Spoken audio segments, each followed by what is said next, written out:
Hello there, this is the Bookkeeping Master on YouTube. Welcome to this video. In this video, I'm going to demonstrate how to use a cash flow forecast on Microsoft Excel. This is my forecast. I'll go through it with you, and you can even download this forecast for free, no registration required, from my website, and I'll show you how to do that at the end of the video. So let me give you an overview of the forecast, and then I will demonstrate how it works.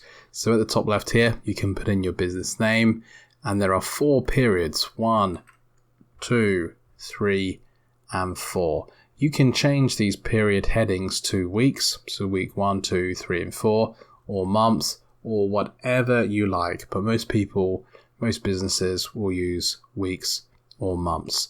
We have the opening cash balance, a space for capital introduced, sales money in, other money out, and expenses money out or expense money out. Total money in, total money out, and then the closing balance. So the whole point of the forecast is obviously to forecast cash, and it does that by taking the opening balance, adding the money in, taking the money out, and then giving a projected closing balance. That closing balance then becomes the opening balance of the next period.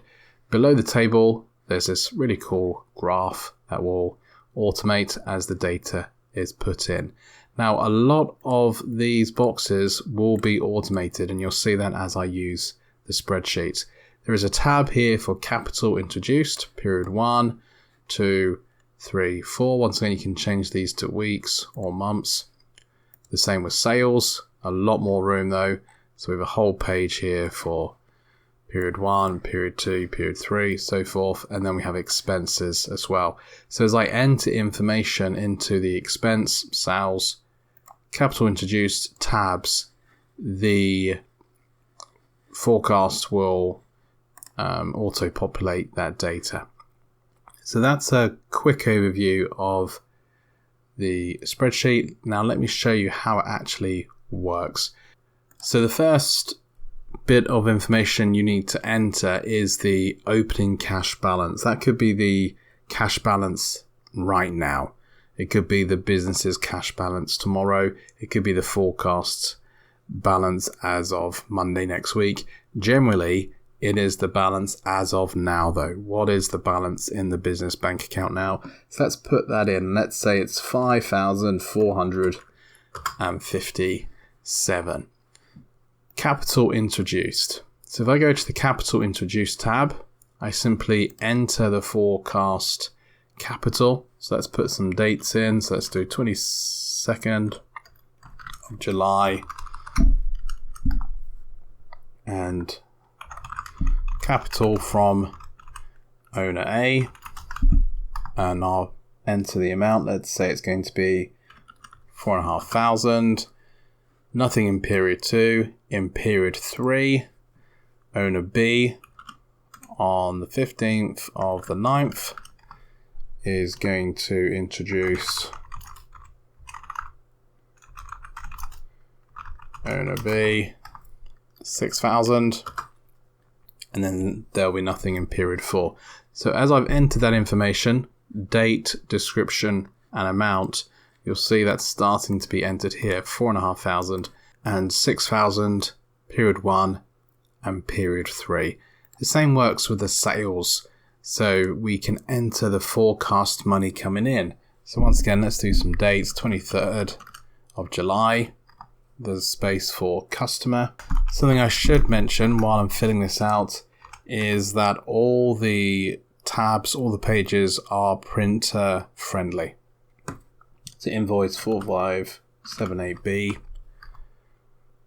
whatever memo you want to put in. And this is going to be 987, and we can continue doing that.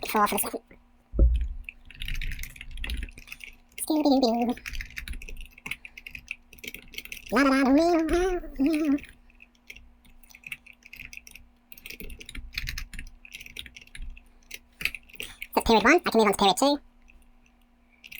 Yabba-dabba-doo. I am the bookkeeping master.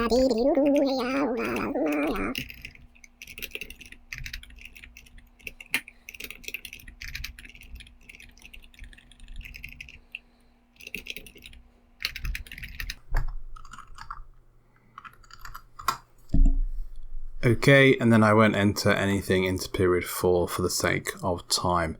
If I go to the cash flow forecast now, you can see I have money coming into my forecast, sales money in for period 1, 2, 3, and nothing for 4. Let's do the next tab, which is expenses. It's the same as the sales tab, but obviously it's for money out rather than money in. So let me enter that now.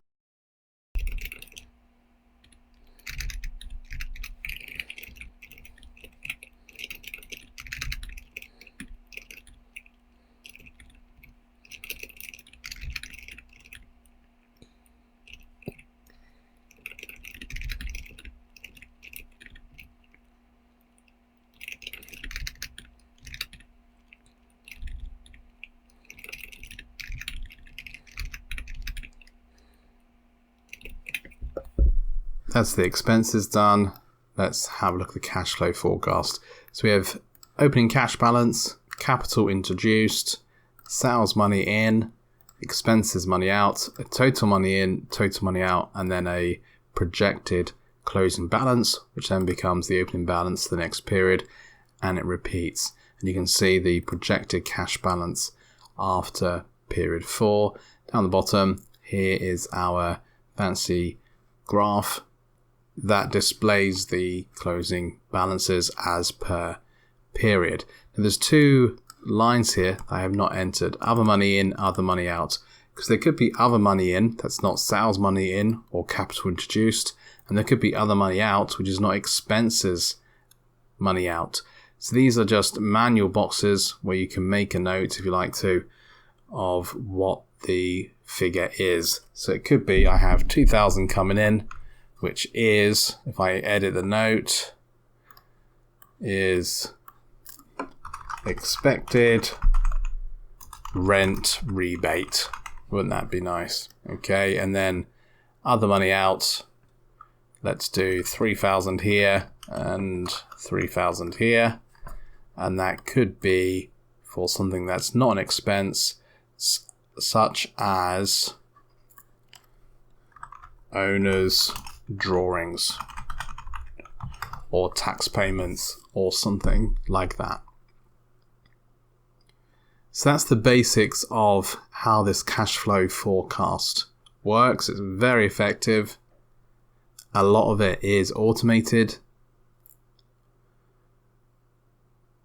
This hopefully gives you an idea of a cash flow forecast that you can create, but let me show you how to download this forecast for free. You need to head over to my website, freebookkeepingaccounting.com, click on free stuff, and then there's all these courses absolutely for free, no registration required at all. Go down to the bottom here, Excel courses, and then on this page, let's have a look, create a cash flow forecast using Excel. Let's click on that. That'll take you down the page, and here we go. You can download the template here, all for free. Thank you so much for watching. If this video has been helpful, please like, please subscribe, and I'll speak to you in another video.